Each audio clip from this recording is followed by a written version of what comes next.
Hey folks, Dave here. Um, Appreciate you stopping back by for another video, and I hope everyone's doing well today.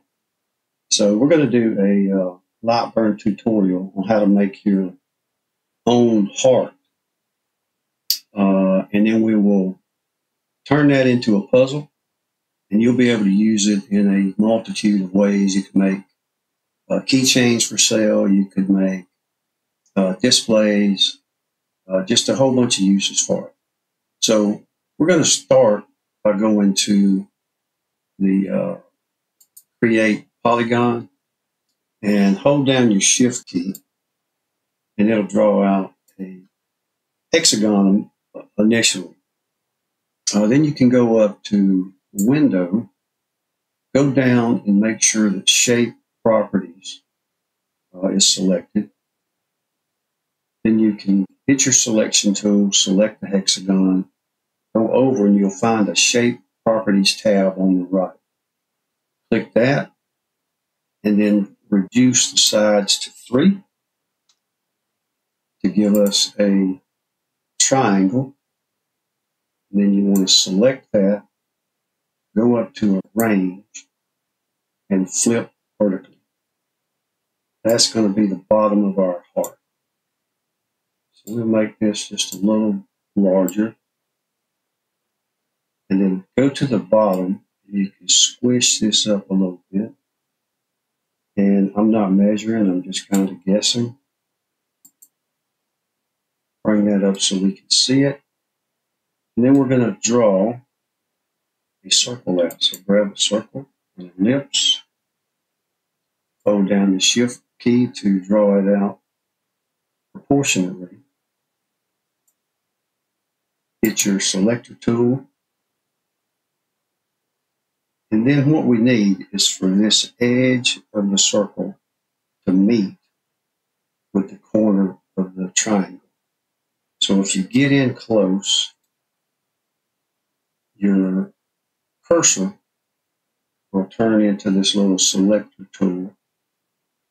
And then you can click and try to snap it to it as close as you can get. And don't forget you can use your scroll wheel to move in and out. You can push down on it and move the entire canvas around. So just get in close. Try to get as close to that corner as you can. And that looks pretty good. It could be a little better. Yep, that's even better. Okay, then we want to go back down to small and be sure the circle is selected. And you can right click and duplicate, or you can select and hit Control D and it'll duplicate. Then you can pull this one over. And you want to keep it in the same plane. So select both of these. Select, shift, select the other. And then you can hit the horizontal alignment and get them exactly where they need to be. And then you can start working with this one. And I've said it before, but there's new viewers that might need to know. When you select something from the right, you get a green line, and all you have to do is touch it, and it'll select. If you come from the left, you get a red line, and it doesn't work like that. You have whatever you're selecting, you have to surround the entire object, like so. And they both have their uses. And the red line would keep you from selecting these other items. Okay, so now we got to get this one over to the edge. So do the same thing. Let your cursor change, and that looks pretty good. If you have any problems doing it, you can just change the X position, I believe, and then it will line up for you. Okay, so now we need to select and shift to select the next one, and then go over to the weld option and weld those two together. And while it's still selected, shift and select your triangle, and then hit weld again. And now this is grouped together, so you can select, right click, and ungroup, and then you can get rid of this piece in the middle. Delete that, and now you have a heart. Pretty good looking heart too. Okay, so we're going to pull this aside. We are going to duplicate it again with Control D. Pull it over, make it small, because we're going to use a couple of these smaller ones. And we'll hit Control D again on that, and we have two of them. Okay, so now we're going to put a puzzle. We're going to turn it into a puzzle, and you can either cut it apart, depending on the thickness of your wood. Cut it apart, piece it back together, and we'll talk about some of the uses for it in a minute. So let's go up and grab a circle and draw it out on your heart, just about halfway is fine. And let go. Hit your selector tool, pull it off to the side, scroll in so it's a little larger. Then you can go over to Tools, or is it Arrange? It is Arrange. Okay, go to Arrange and find the Break Apart option. Alt-B or click Break Apart. Now this is in pieces. And you can use these for other things. And we are going to turn this into an opposing.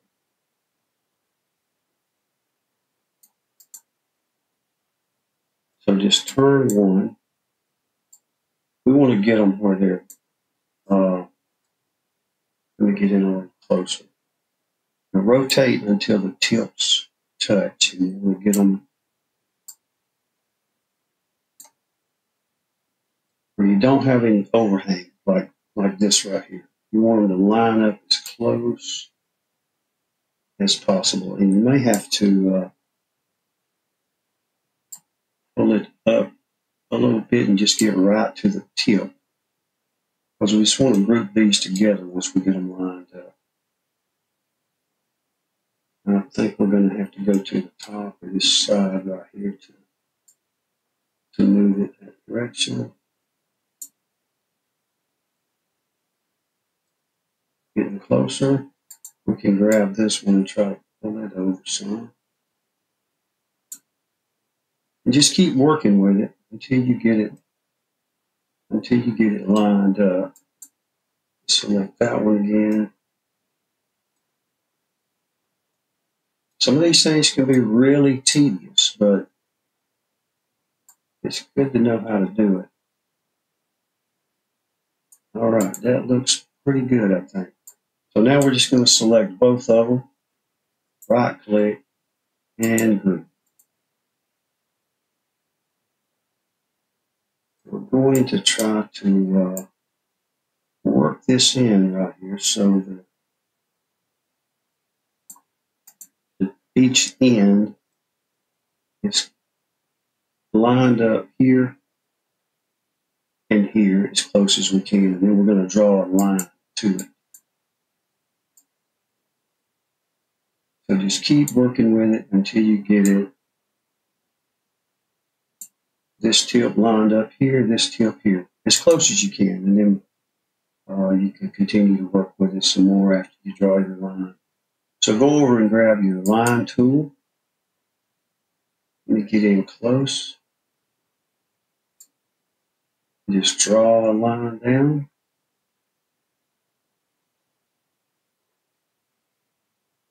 And then left click, right click to let go of it. And you can go to the bottom, draw one out here,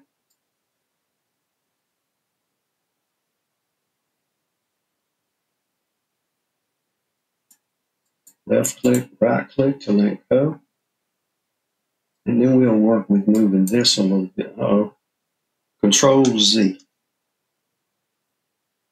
to back up. Left click, right click, and then Control Z to get rid of it. And the reason that happened is I forgot to click the selector tool.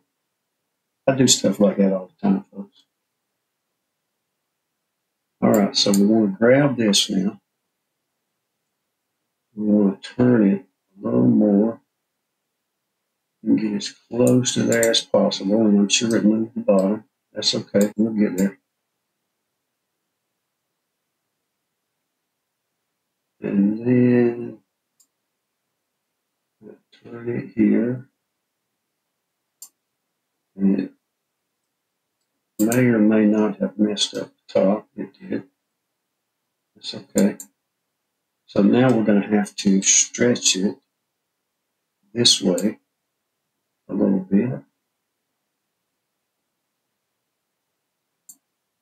And you have to just keep working with this until you get to your line and find a way to make it work.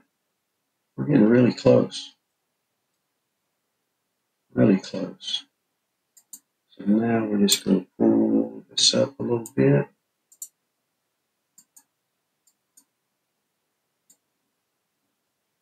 And I'm sure there's programs out there that do this kind of stuff for you.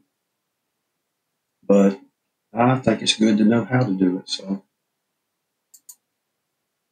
then you can make your own vector. I'm just drawing that line on over to here.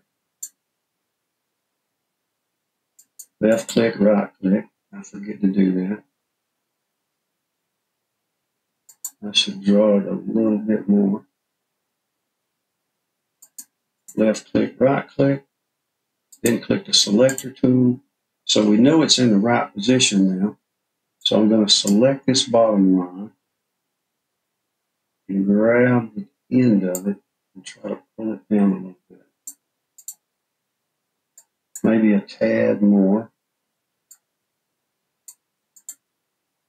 And there we go. So now, be sure your selector tool is selected. Try to grab all three of these together. And then you can right click and group. I know that was painful, but a lot of things dealing with your laser will be painful. But you can get there, and it's good practice to do stuff like this. So for now, we're going to leave the outer edge as a cut line. We're going to grab this and make it a engrave. Let me get to my cuts and layers, and we're going to take this engrave. It needs to always be above your cut line, and you can grab it and pull it up, or you can go over here to the right, and as long as it's selected, you can move it wherever you would like. And we're leaving that for an offset fill. Depending on how large you make this, offset fill for engraving, at least in my experience, has been most useful. Regular fill has its uses, and so does flood fill, but offset fill, I believe, is what I use the most. Okay, so we're going to leave that there. And you could turn this into a cut line, put these pieces together. I've seen people put little holes up top so you can make a keychain out of it. And people sell these online. So if you're making stuff to sell online, that's one thing you can do.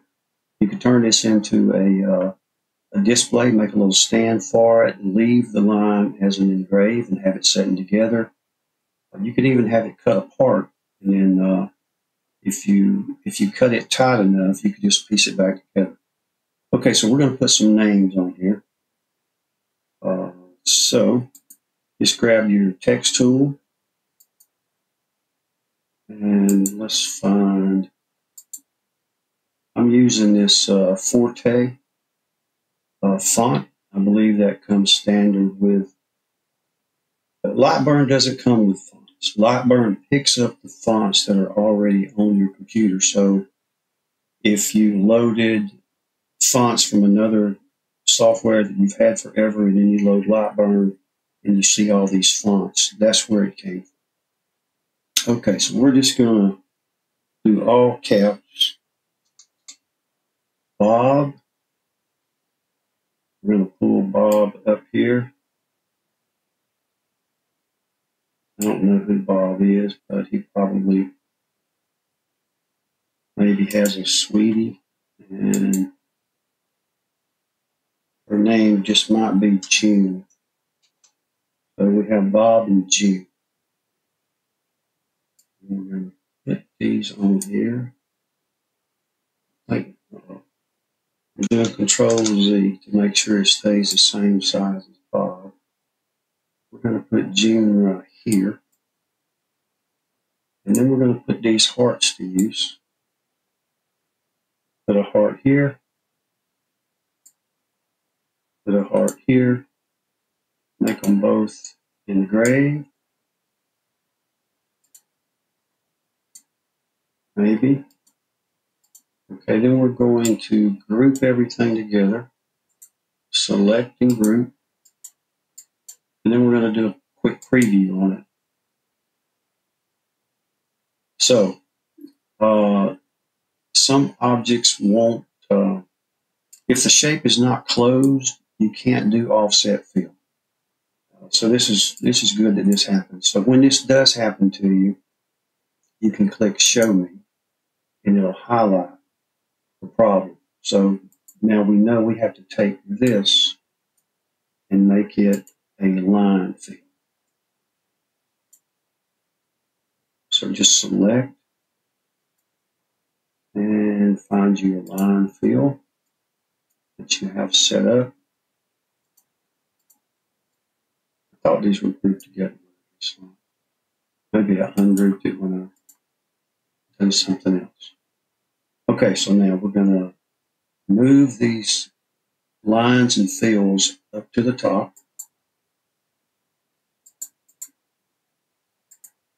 You will always make sure your cut line is last. Now we're going to select it, right click and group, and then we're going to go back to preview, and we still have two shapes that are not right for some reason. Something right here, I guess because it's not touching.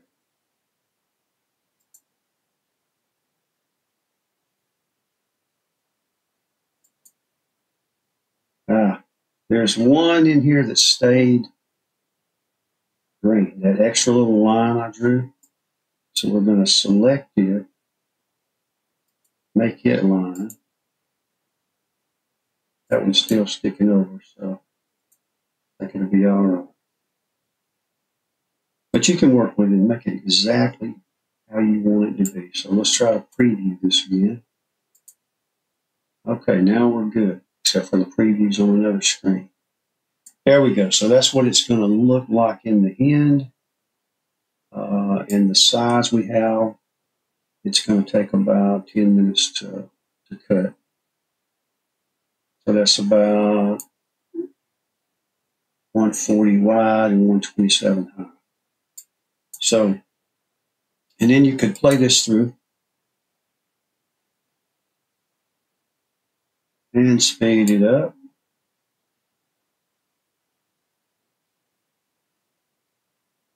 And there we go. There's our heart.